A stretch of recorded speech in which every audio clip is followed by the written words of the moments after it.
네, 이 사건 사회부 김종민 기자와 좀 더 이야기 나눠보도록 하겠습니다. 김 기자, 건물주라고 하면 많이들 부러워하고 그러는데 고독사를 했다는 게 좀 의아합니다. 어떻게 된 겁니까? 네, 저희가 현장에서 이웃 주민들을 만나보니 예. 이 사망한 분 가정사에 문제가 있어서 가족과는 전혀 왕래가 없었던 것으로 전해졌습니다. 그리고 자신이 살고 있는 건물의 소유주이긴 했지만 실제 생활은 상당히 궁핍했던 것 같은데요. 예. 저희가 등기부 등본을 확인해 보니 해당 건물을 담보로 수차례 돈을 빌린 것으로 확인됐고요.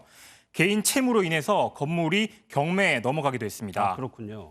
네, 그래서 실생활에 쓸 수 있는 돈줄은 다 막힌 상황이었지만 건물 소유권을 가지고 있었기 때문에 기초생활 수급 대상자도 아니었습니다. 예. 또 등록 주소지와 실거주지가 달랐기 때문에 현재 살고 있는 지자체에서 제대로 모니터링이 이루어지지 않았습니다. 그런데 발견이 늦었다는 점, 앞서 김 기자가 얘기한 것처럼 실거주지와 등록 거주지가 달랐다 하더라도 2달이나 지나서 발견됐다는 건 좀 문제가 있는 거 아닌가요?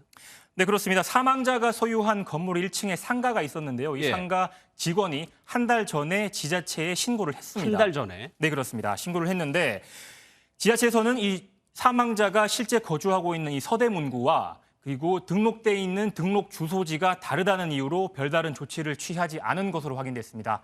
이에 대한 전문가 의견 들어보시겠습니다. 그러니까 법 규정만 가지고는 사각세를 100% 해소 못하는 건 맞아요. 이 경우에 현장 확인이라도 했어야 됐다. 만약에 본인이 안 할 거면 지역에 노인종합복지관이나 종합사회복지관하고 연계해가지고 확인하는 절차가 있었어야 됐다. 그러면 신고를 받았던 이 지자체에서는 우리 관할이 아니라는 이유로 아무런 조치를 취하지 않은 거예요? 네, 그렇습니다. 이 사망하신 분 실제 등록된 주소지는 경기도로 확인이 됐는데요. 예. 이 실제 거주하고 있던 지자체에서 별다른 통보 조치도 하지 않은 것으로 확인이 됐습니다. 예, 이 사건뿐만 아니라 올해에도 고독사가 일어난 사건이 꽤 많았어요. 네, 앞서서 저희가 고독사 사례를 몇 차례 보도해 드렸는데요. 예. 지난 3월 서울 강동구의 한 빌라에서 기초생활수급자인 70대 남성이 홀로 숨진 채 발견이 됐고요. 4월에는 서울 종로구에서 함께 살던 모자가 사망한 채로 발견이 되기도 했습니다. 사실 이러한 고독사는 아직 정부 통계도 없는 상황인데요. 지난해 시행된 고독사 예방법에 따라 보건복지부가 올해부터 실태조사에 나섰는데요. 다만 고독사와 유사한 무연고 사망은 지난 10년간 꾸준히 늘어 지난해에는 3,488명에 이른 것으로 나타났습니다. 예. 그런데 이런 일이 자주 일어나다 보니까 독거노인이나 1인 가구 경우에는 모니터링할 수 있는 시스템이 갖춰져 있지 않나요? 네, 그렇습니다. 흔히 생각할 때 지자체에서 지원금을 받는 기초생활수급자 대표적으로 생각이 드실 텐데요. 예. 이런 경우에도 지자체에서 직접 방문하는 모니터링은 한 달에 한 번꼴입니다. 당연히 그 사이에 사망할 경우에 발견이 늦어질 수밖에 없겠죠. 예.